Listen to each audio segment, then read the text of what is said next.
All right, everyone.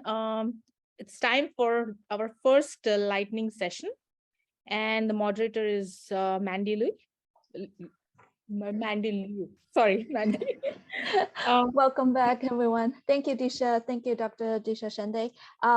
Welcome back. We're starting our lightning session 1 here. Actually, Dr. Soumyajit Chakraborty is co-moderating with me for this session. And we're supposed to have 7 papers, but some of the authors cannot make it this time. So I don't know, like I'm also checking with how many we have in this session right now. I think I saw 4 presenters. Anyway, like we planned for 7 minutes for each research presentation, but since we probably will have a little bit more time, each of the presenters, please take your time to make sure to show your presentation and research clearly. So we probably will have about 8 to 10 minutes for each presentation.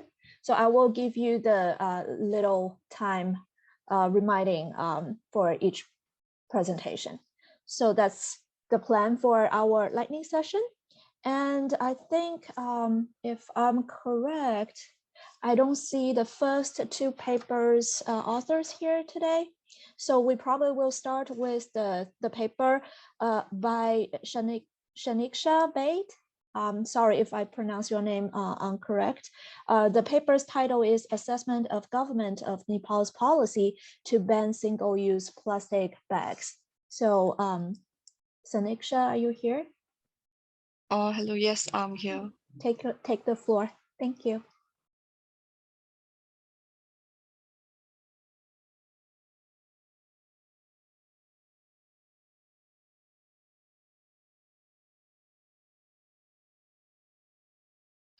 Is my presentation slides visible?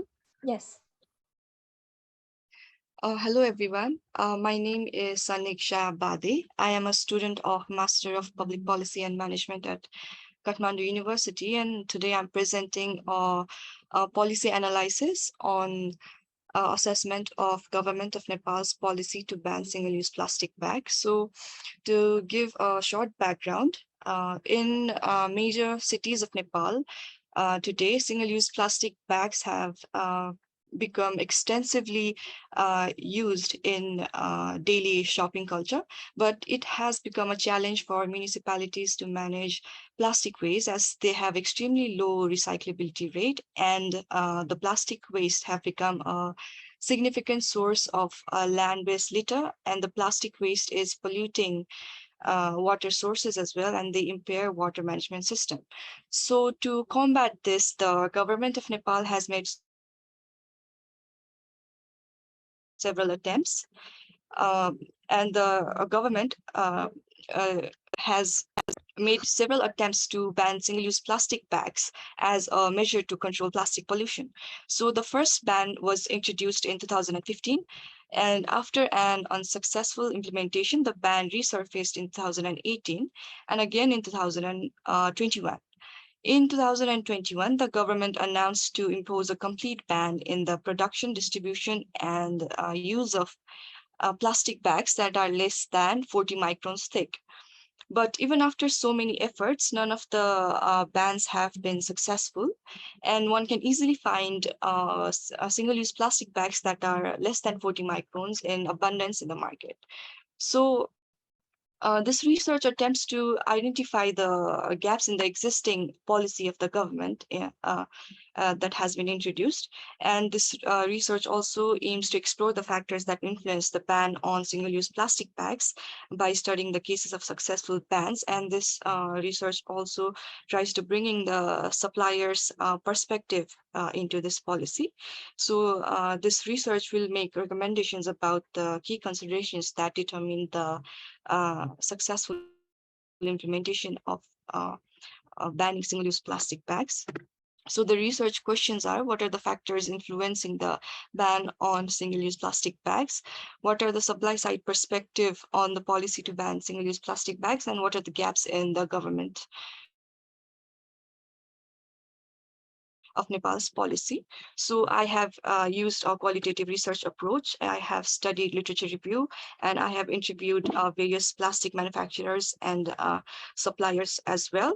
So from the findings from my literature review on the factors influencing the ban on single-use plastic bags, the findings reveal that uh, banning single-use plastic is one of the predominant policy tools used by government around the world to reduce the consumption of single-use plastic bag. But a complete ban on single-use plastic bag alone is not an effective measure. Rather, imposing higher taxes and levies on consumers have shown to significantly reduce consumption. So ban complemented by levy, fines, and fees have been found to be more effective at reducing the consumption. And other factors that implement these kinds of policies are the availability of sustainable alternatives, the obstructions from plastic manufacturers, and concerns from consumers and retailers. So studying the cases of countries in which the bans have been successful show that in the Republic of Ireland, the country succeeded in reducing the use of single-use plastic bags through a levy on individual plastic bag, and the program succeeded because it has been able to identify key stakeholders, and they have been able to address their complaints. And the program included programs to educate stakeholders, and programs that change individual consumer behavior, and programs were also organized to clean up the plastic waste litter. So before trying to implement legislation, the stakeholders were approached and their objections were accommodated, and that is how the ban became successful in this case. And in another case in the Western Australia, a comprehensive plan was developed in which stakeholders were identified.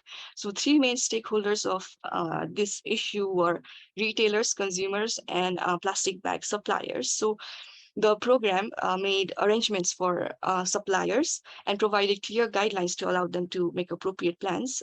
So that is how this implementation was successful as well.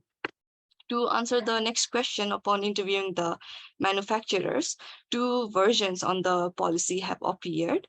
While some businesses have discontinued distributing single-use plastic bags, they have revealed that the bags are still in circulation in the market through informal channels. On the other hand, some group of businesses have not followed the ban because the traders are aware about this type of policy and they know that they are introduced every year, but they have not executed the ban as they have not received any kind of replacement cost. And it is a huge cost for the manufacturers to replace their existing machineries. So analyzing the findings from the literature review and the interviews with the suppliers, various gaps can be identified in the current policy introduced by the government of Nepal. Firstly, banning single-use plastic bags alone is not enough to effectively reduce the consumption. The ban should be backed up with levies and fines. Next, the implementation does not encompass considerations from various stakeholders. So the policy does not address concerns of plastic producers, and there is no plan on how the sustainable alternatives will be made available in the market. It also lacks programs to educate stakeholders and influencing individual consumer behavior towards adoption of sustainable alternatives. And the implementation plan of the government does affirm that a capital grant equal to the additional investment will be provided to the producers who are currently producing plastic bags, but the plan does not seem to have reached the actual beneficiaries, as the producers have said that they have not received any kind of initiatives from the government so far. So in conclusion, reducing a single-use plastic bag is a global challenge, and banning it comes with a host of challenges. And based on the findings from the literature review and interviews and the gaps identified, these points can be recommended to the implementing bodies to make the implementation successful. First is that as evidence has showed that levies and fines along with the ban are more effective, the government of Nepal should introduce a ban backed up with levies and fines. Next, the implementation plan should be accommodative of the concerns from key stakeholders. And next, the government's implementation plan does have schemes to provide replacement cost to the manufacturers, but this program needs to be set into action as it has not been implemented so far. And lastly, the informal channels through which the plastic bags are currently being circulated in the market should be regulated. So the limitations of my study is that it is still in an idea shaping phase. And as I've not been able to find the correct contact details of many suppliers, I've been able to reach out to only a few of them. And this paper has not covered the consumer side, as it is also an important stakeholder on this issue. So thank you. This was all for my presentation. Thank you very much, Saniksha. This is a great presentation, and I think we will still keep the format as having the presentation first, and then we will have the comments and Q&As in the end. So moving on, I think we will have Arpita Bhattacharyya will present the paper about virtual leadership, a study to discern efficacious e-leaders. Yes, ma'am. Thank you.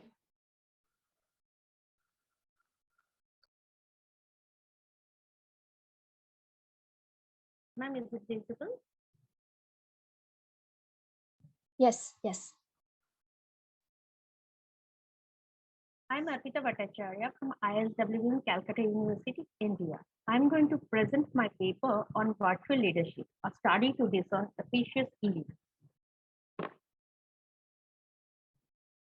Fly Home is Connect is an employee initiative, employee engagement initiative of Fly Home. So we can say that several initiatives have been taken by organizations like Microsoft and TCS. LinkedIn survey confirmed about increased stress or anxiety due to absence of social interaction. Several reports states that prior to pandemic, also millions of people had already started working from home. After a literature review, we can say that progressing arrangements such as flexi work arrangement communicating have facilitated an increasing number of employees to work out of office. Though coaching, motivating, and managing a virtual team to achieve high performance without face-to-face mode has been a challenge. Past researchers' work suggests that personality and culture are two important factors that leaders should give attention. We can see that traditional team of leadership, the skills required are communication, articulating purpose, mentoring, inspiring organization. But when it turned to virtual teams, requirement of skills like precision in communication, building trust in the team, technological skills are required. But when it went to global virtual team leadership skills, cultural intelligence and logistic skills are also required. A virtual context, cultural awareness, effective virtual team requirement are the requirements for team development as well as organizational structure and organizational technology in the presence of a team leader can create a leading virtual team. My objectives of the study is to explore the relation between demographic variables such as age and comfortability of using virtual platform of the global virtual team. My second objective is to identify the impact of age on productivity of global virtual teams and formulate a relation between them. My third objective is to identify the significant factors or parameters of personality traits of global virtual teams. My first alternative hypothesis is to comfortable in virtual platform of global virtual teams has a relation with age. The second hypothesis is productivity in virtual platform of global virtual teams have relation with age. Third hypothesis is productivity is inversely proportional to age of global virtual teams. And my fourth hypothesis is that all factors or parameters of personality traits of the GPTs load unequally.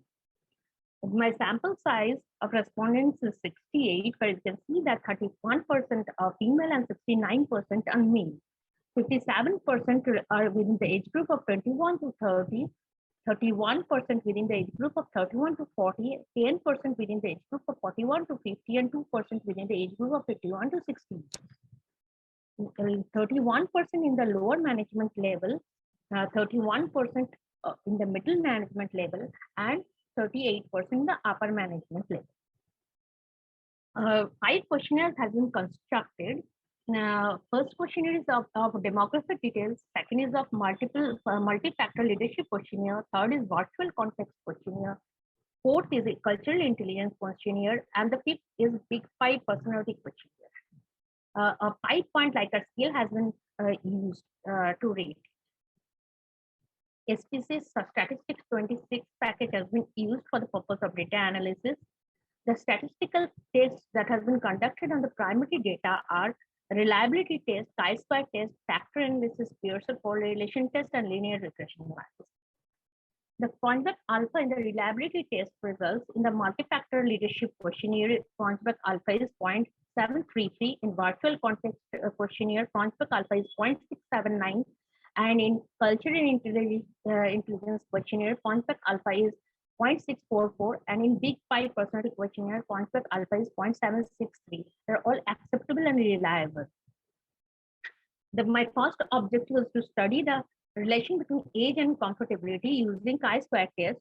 The chi-square statistic is 34.524. The p-value is 0.000, which is less than the designated alpha value, that is 0.05, and hence the null hypothesis is rejected. So you can see that the comfortability in virtual platform and age of the global virtual teams are dependent on each other and has a relation with each other. My second objective of the research is to identify the impact of age and productivity of the global virtual teams. So a correlation test has been conducted, and we can see that the Pearson correlation is minus 0.423. P-value is 0.000, which is less than 0.05, and hence null hypothesis is rejected, and the result is significant. Productivity and age of the GPTs are therefore dependable on each other and has a relation. Now, we can see from the Pearson correlation that minus 0.423, we can see that the direction of the relationship is negative, and the strength of association approximately moderate. That is, mod R is greater than 0.3 and less than 0.5. My third objective of the study is to find out a relationship between the productivity in the virtual platform and age. So, because we received a negative direction in the previous test, so I conducted a linear regression analysis to find out a relation. The R value here represents a simple correlation, which is 0.423, which indicates a moderate degree of correlation. R squared in this case indicates 17.9% of total variance in the dependent variable productivity in virtual platform. From the ANOVA table, we can see that the regression equation fits the data, and the regression model predicts the dependable variable significantly well. The P is less than 0.05, and hence it is a good fit for the data. From the coefficient table, we can see that the p-value is 0.000, hence it is significant. From the B column of the unstandardized coefficient column, we can see that we can form the regression equation, which is productivity is equal to 5 plus minus 0.664 into age, where we can see that productivity is inversely proportional to age. So, which means that when productivity rises, age will diminish, and if age rises, productivity will diminish. Our fourth objective is to find out the significant factors or parameters of personality traits of global virtual teams. A factor analysis has been conducted. There are 44 parameters in the initial stage, and after the reduction process, 5 significant factors have been retained. Extraction method is principal component analysis, and a varimix has been used for rotation. We can see from the table these are the 5 factors which the cumulative percentage column in the total variance explained table means that 5 factors together account for 96.974% of the total variance. From the ski plot graph, we can see the first 5 factors are above the eigenvalue of 1 and the rest 39 are below the eigenvalue of 1, which means that the expected factors from the factor analysis is 5. The community table has shown that extractions, all the extractions are above 0.9, which means they're excellent. From the rotated component matrix, we can clearly see that strong factor loading is there. Here in the highest factor loading is 0.980. Out of the 44 factors demarcated as parameters of a personality test can be segregated into 5 latent types, and this has been termed as sensitive extrovert, disciplined introvert, creative intuitive, creative judge, and enthusiastic thinker. We have utilized the Big 5 dimension personality questionnaire of Goldberg, which is a 44 item inventory to measure an individual. Each personality type has to be scored between 0 to 40 to determine the spectrum of each trait of the respondent. And the score of the 68 respondents has been calculated. We can see that the past trait openness reflects that the global virtual teams are highly open to new experiences and include 69% of male and 31% of female. Conscientiousness indicates that 12% of male and 7% of the female global virtual teams are conscientious, and 57% of male and 24% of female global virtual teams are moderately conscientious. The third trait of extraversion, we have reproduced that 21% of male and 12% of female are extremely extroverts, and 48% of male and 19% of female of the global virtual teams are moderately extroverted. The fourth trait of agreeableness, which is certain, 35% of male and 13% of female devotees are highly agreeable, and 34% of male and 18% of female devotees are moderately agreeable. And the last and the fifth measure is the neuroticism, which resulted into 62% of male and 29% of female devotees who are moderately neurotic, and 7% of male and 2% of female of the devotees are extremely low in neuroticism. We come to the result, you can draw an inference of it. Like the age has a relation to comfortability of the GVTs in the virtual platform. 88.15% of the GVTs are formulated of employees within the age group between 21 to 40 years. Age is inversely proportional to the productivity of the global virtual teams. Global virtual teams in the virtual platform showed a natural learning towards new and unfamiliar experience and a tendency towards being more creative and are happy to consider abstract concepts. We can see that the global virtual teams are more disciplined, reliable, and organized, and they can stick to their plans. The global virtual teams are great players and full of ideas that can coordinate well with their team members. Global virtual teams are moderately agreeable and they can get along with their team members without argument, and they're having pro-social attributes. It is noteworthy here that a few members of the GVTs are highly equipped to cope more adequately with high tension and stress, that is, their lowly neuroticism. There is a tendency, therefore, of emergence of multiple leaders. There is more than one leader. It has, so we can draw a skill from it that we can perceive that the global virtual leaders should be within the age span of 21 to 40 years, who are independent and can take apt decisions, and were willing to track mistakes and efficient rectification. A global virtual leader should be optimistic, self-reliant, self-driven, adapt to technology, should maintain work schedule, have tendency towards creative and abstract concepts, and they should be so that they can solve problems. They should be organized, reliable, disciplined, and good coordinators, and should be well armed to cope with adequately with high tension and stress. We can conclude herein that, and we can reiterate that several researches have been conducted over the past 2 decades, and also a number of important contributions have been given to the understanding of virtual leadership. But still, we can have in the present leaders to harness that profit. We can go for more research work. The overall purpose of this research is to give an insight to the organization to focus the threats of a successful global virtual leader, which will help the organization in the selection process of the leaders and to enhance their business in future. In the futures research, this is the pilot survey with a very low number of respondents. So I can say the sample size should be around 500 to 600 for a better clarity. Since due to the scarcity of time, only very small portion of the statistical test has been shown here. So we can give more statistical space in all the questionnaires and we can provide a better result. And we should point out the challenges of the leaders in the virtual mode or virtual platform. Thank you. Thank you to all my teachers and mentors. Okay, thank you, Arpita. We have a couple of more lightning presentations. The first one will be Human-Vulture Eco-Spiritual Sociality in the Bhutanese Highlands by Thinley Dema from Nalanda University, Bhutan. Thinley, the floor is yours. Please make sure you present on about like 10 minutes and then we'll move to the next presentation. Thank you. Is my presentation slides visible? Am I audible?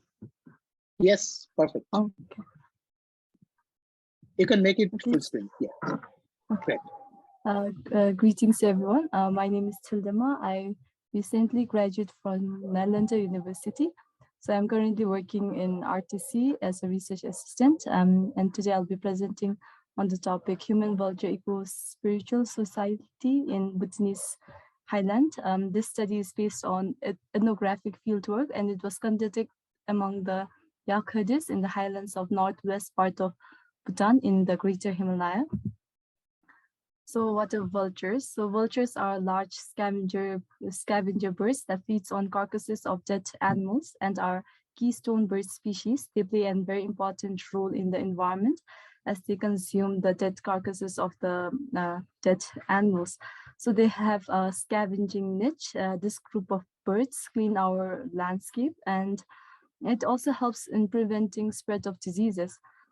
So according to International Union for Conservation of Nature, vultures are endangered and might become extinct in some locations in near future. So in total, there are like 22 species of vultures. And then from that, 14 vulture species are globally endangered. So vultures are charismatic creatures that have drawn various studies, both in scientific perspective, as well as more recently, environmental humanities as well. So in Bhutan, there are several funeral practices such as cremation, water burial, ground burial, cave burial, and stone burial, as well as sky burial. So today I'll be presenting about sky burial custom in the highlands. So sky burial is when the dead body of an animal or human is placed on top of the mountain for the vultures to consume it. It is hidden in the Himalayan regions and has great religious value. It also involves vultures in the ceremony of sky burial, which includes the popular belief of reincarnation and afterlife. This sky burial custom is also practiced in Nepal, Bhutan, Tibet, and India, particularly in Parsis community in Mumbai. However, that is decreasing. Cultural values of sky burial and vultures. In Bhutan, there are a few a Highlander group who still practice sky burial, in which the community laid the dead body for the vultures to endeavor, and they think that the vultures only consume the dead bodies of compassionate souls. So there is a short folklore about vulture. So according to Vajrayana Buddhism, when Guru Padmasambhava was meditating for the longevity of life, he had created a stupa out of wheat flour.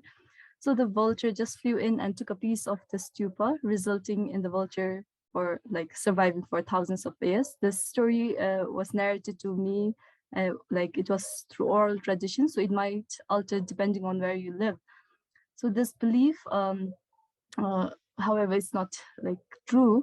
And even in one of the interviews, a 64-year-old woman says that they do consider vultures as pure and holy because they don't consume a living creature, a living being. So this belief has also aided in conservation and protection of vultures and also the environment. The reason for the herders to let the vulture consume the body is because vultures are considered holy because they only feed on the dead. And the herders believe that killing one vulture is equivalent to killing 1,000 monks. And they also believe that vulture feeds on like people, which gives them like a chance of rebirth. So in Ningxi, the herders believe that there are deities all around the area. So cremating or like water burial or anything would offend the deities by the smell of flesh or by polluting the four elements. Plus, we can't find woods up there because it's a highland. So the better way to dispose a dead body would be offering it to the vultures. So this shows that the Highlanders or the herders respect their deity enough to conduct this ritual. However, it's not very easy for them to do, like watch their loved ones being torn apart by the vultures. So this has also declined. This tradition is declining. So the relationship between vultures and herders. So this vultures, Highlanders have co-lived and they have coexisted with vultures ever since they can remember. They share a love and hate or a string of fate kind of thing.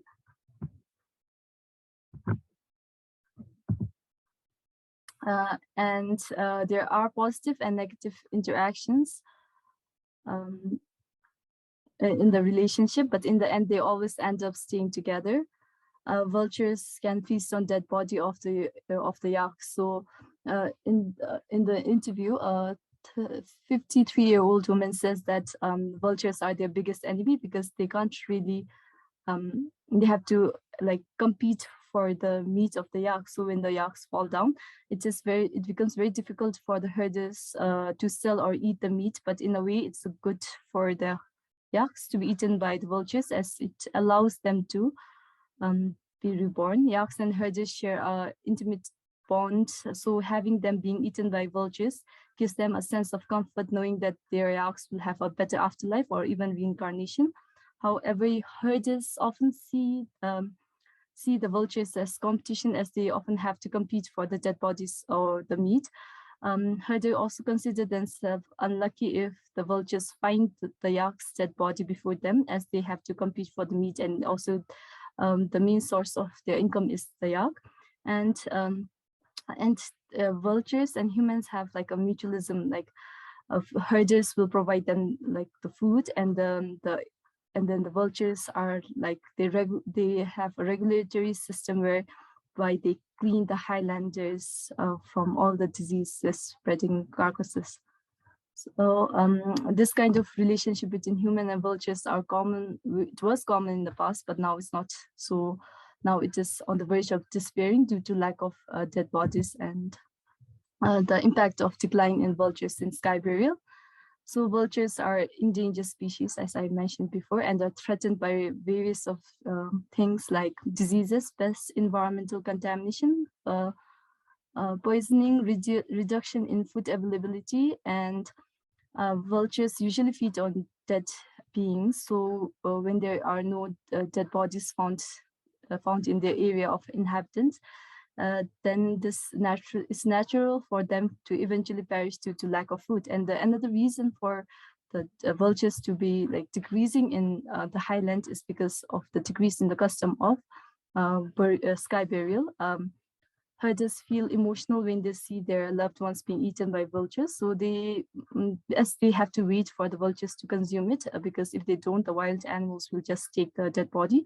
So it becomes unbearable pain for them to watch their loved ones being torn apart. So this has also impacted the custom of sky burial. So the conclusion is that this paper it examines human-vulture connections in the Bhutan highland, and in doing so, it stresses more on sky burial and the mutualism between herders and vultures. the cultural value of sky burial is being examined using the vultures folklores, which I have a lot in the paper. And vultures are like considered sacred beings and also indicate better afterlife and rebirth. And the number of vultures that feed on herders are during sky burial has reduced, thus reducing the number of vultures and also like dropping the practices of sky burial. So that's it. Thank you.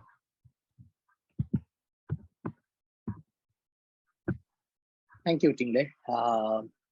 Okay, so we have the final presentation for this session is Hidden in the Plain Sight, Women's Lived Experiences of Displacement in Sundarbans, West Bengal by Sonu Tewari from Tata Institute of Social Sciences, Mumbai. So Sonu, the floor is yours. Just take about 8 to 10 minutes. Thank you. Yeah. Hi, Soumyajit. I'm starting. Yeah.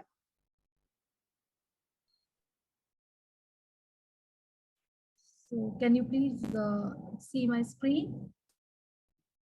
It is visible. Yes. Just make the full screen and start. One second.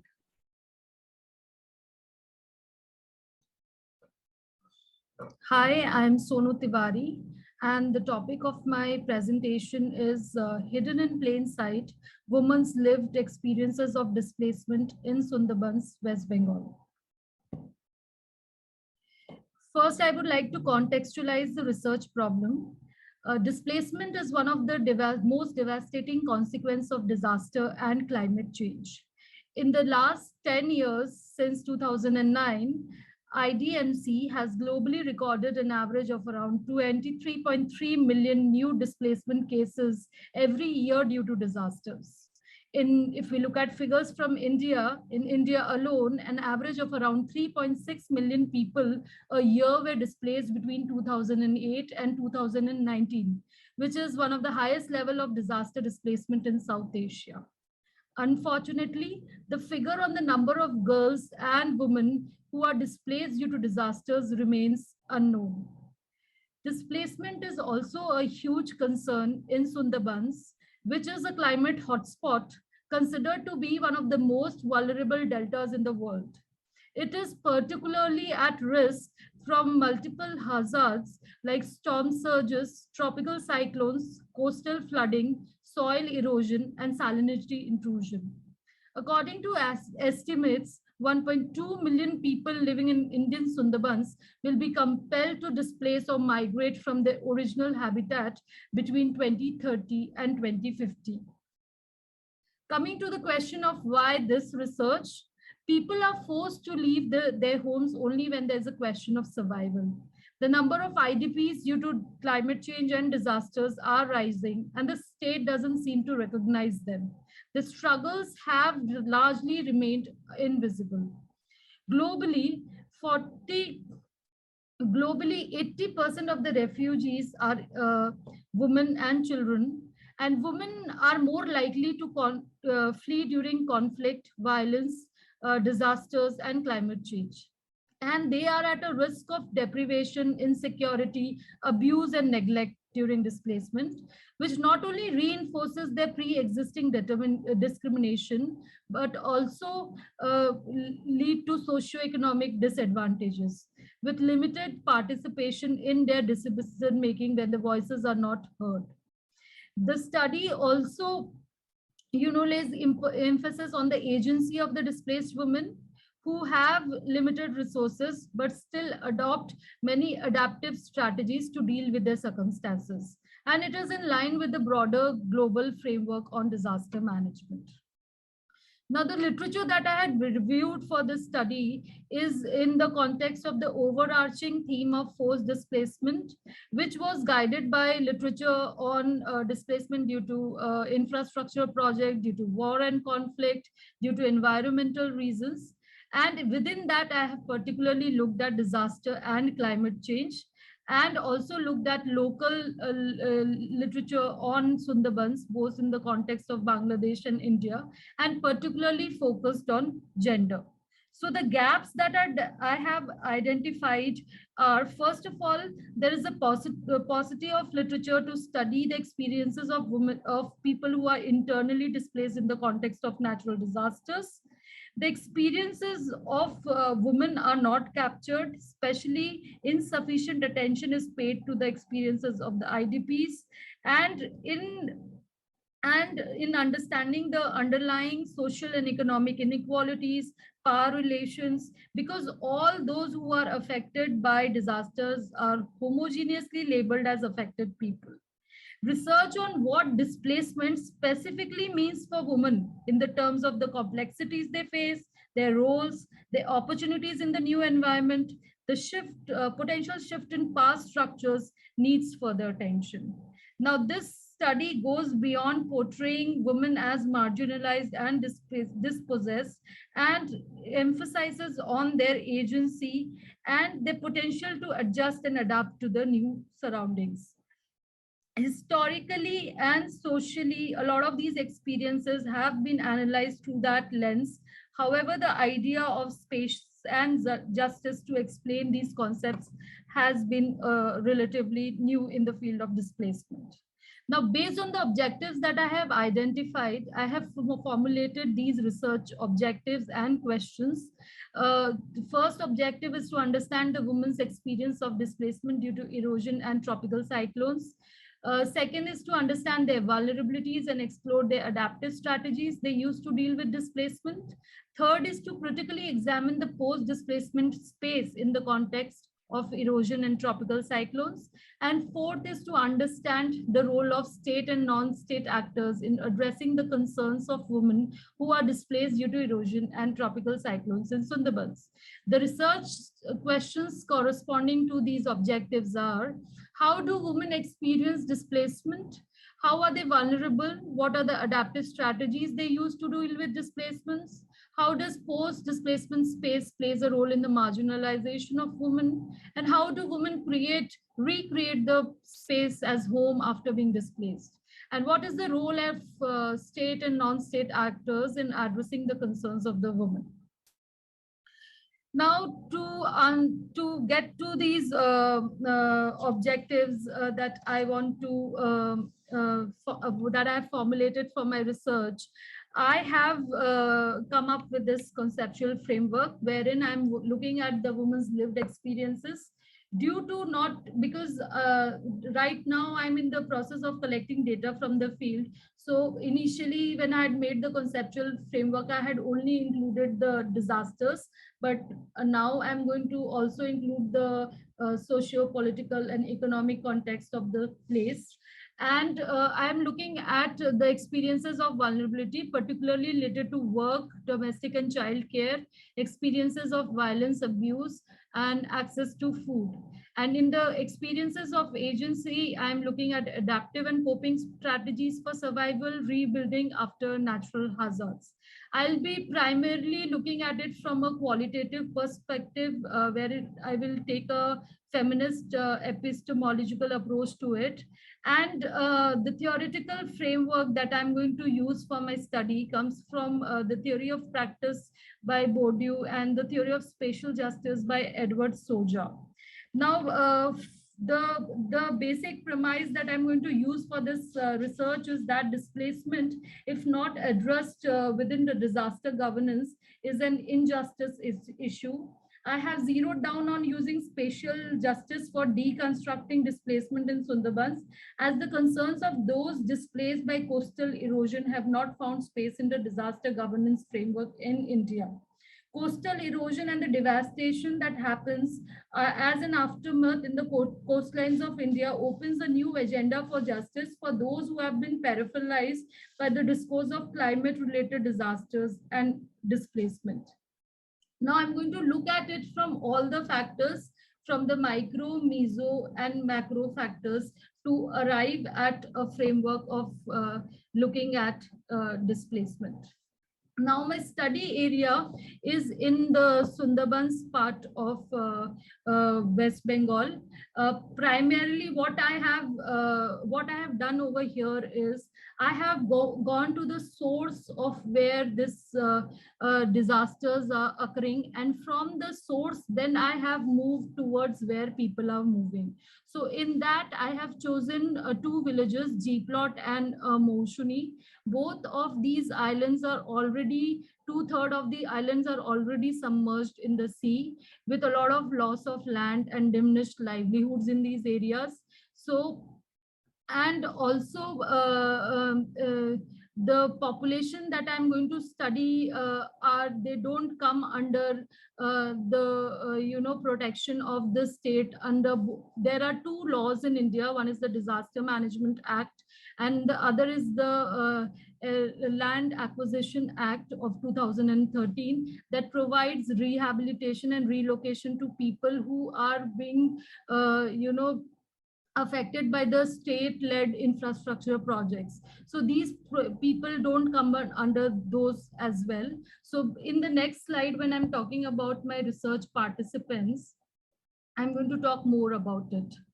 So the research methodology that I have adopted for this research is primarily it's a qualitative methodology, where I'm looking at phenomenology, and I'm specifically looking for those who have experiences related to displacement, which is the prime phenomena for this research.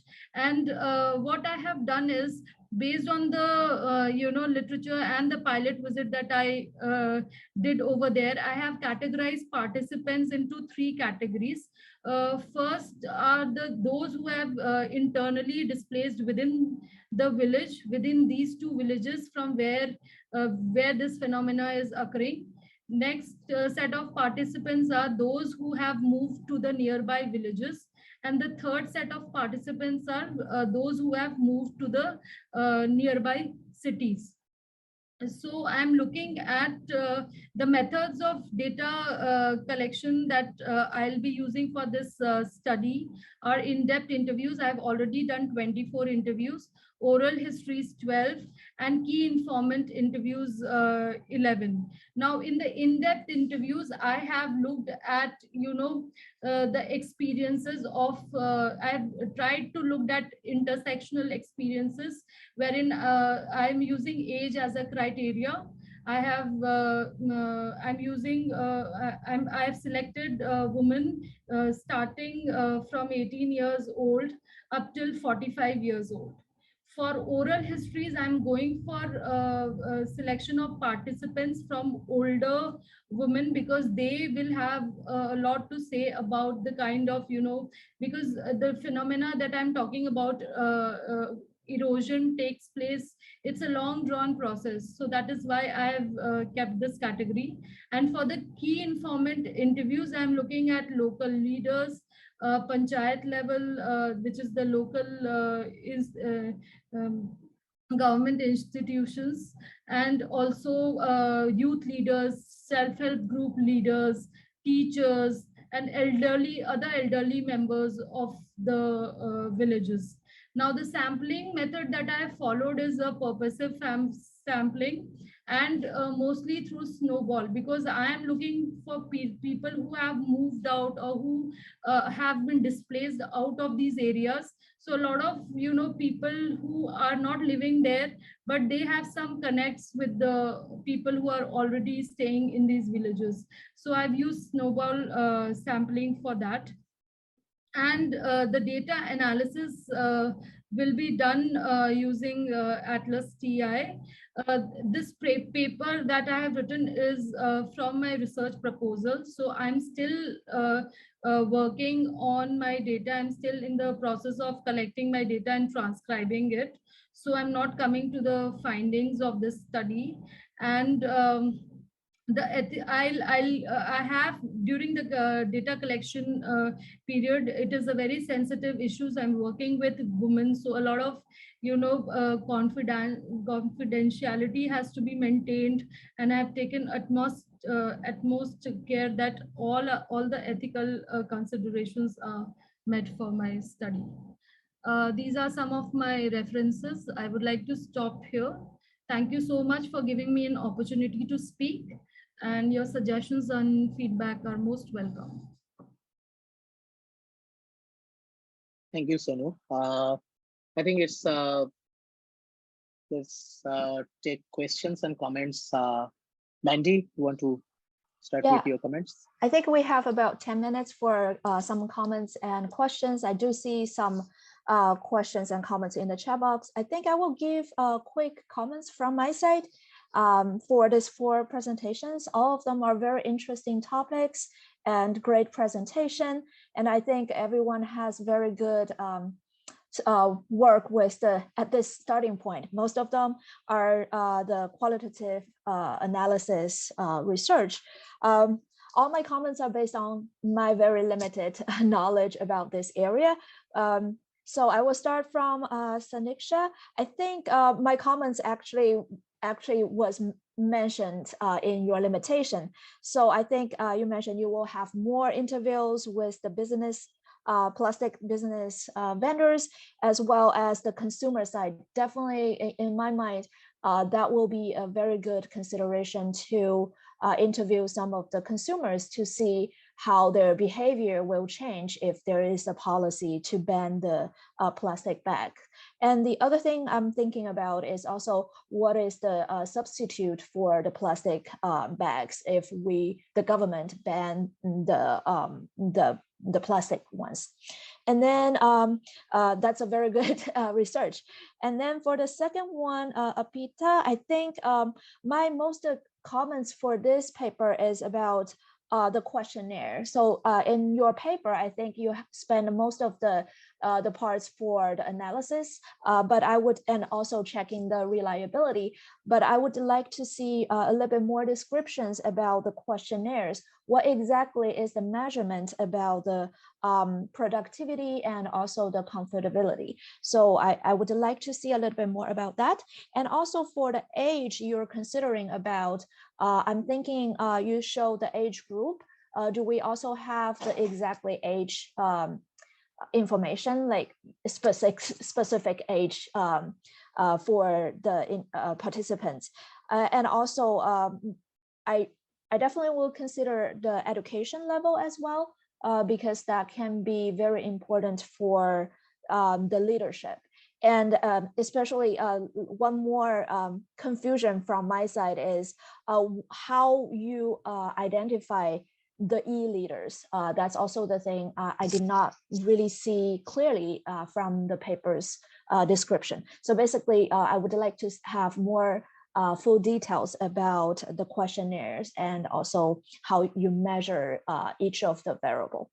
And then for Thinley, I think it is a super interesting research. From my side, my only question is about since we are trying to protect a voucher, so does it mean that we should encourage the sky burial? Is that what kind of the thing? Like, that's kind of my impression from this research, is like we have the connection between the human beings behavior related to vouchers current numbers, how we can really protect them. Like I just feel like the sky barrier is that one, like the key factor in impact the voucher. And then the last one, I think it's very clear adjust, and probably I just have a quick comments about the displacement, because displacement kind of should be the situation that is forced to move, right? So what is the kind of the policy related or government related reactions to the displacement? That's kind of my confusion about this part of the research. That's my comments. Soumyajit, you can take it. Yeah, I think you have covered most of my concerns, and I just have one, comments or observations. for Sonu. For Sundarban, it is like there is a rich heritage of migration from South Bengal to southern part of India, like labor migration or something like that. And you have said that you have classified your samples into two groups, like those who have moved to nearest by villages and cities. And in that case, you might want to exploit the social network theory, like whether the city movement is eventually better off rather than the rural parts movement, and whether there is a gendered role. I would also like to know, when you interviewed your samples, what are the household head where they migrated already into different parts, or they are with them in the household. So a lot of interesting stuff is there. So yeah. Anyway, please feel free to address some of Mandy's questions and any other questions on the chat box. Hi, should I start? I'm Sonu. Yeah, if you have any response, you're welcome to. Yeah. First, coming to Mandy's question on the government and policy relation on displacement in India. So in India, we have the Disaster Management Act of 2005 that talks about the policy guidelines on disaster management. And this policy is only caters to temporary displacement that occurs only after disasters. And that is also in the form of relief that is distributed to the people who are temporarily moved to safer locations just after disasters, maybe for a period of, it ranges from a period of 6 to 12 months, not more than that. That is also in the case of very, severe disasters. In case of smaller disasters, this period is somewhere between 1 to 3 months. So in Sundarbans has the history of repeated disasters. So almost, and that has, due to climate change, the frequency of disasters have increased tremendously, in that they have been experiencing disasters almost every, year now, twice in a year, I would say. So, and the other policy that is there for displacements is for forced displacement is the Land Acquisition Act of 2013, in which forced displacement happens when the government acquires land for infrastructural projects like dams or construction of roads, construction of embankments. So that law, the people who are displaced due to disasters, they do not come under the ambit of this law. So these are the two major legal instruments I would like to talk about in relation to forced displacement in India. I hope this answers the questions that you have asked.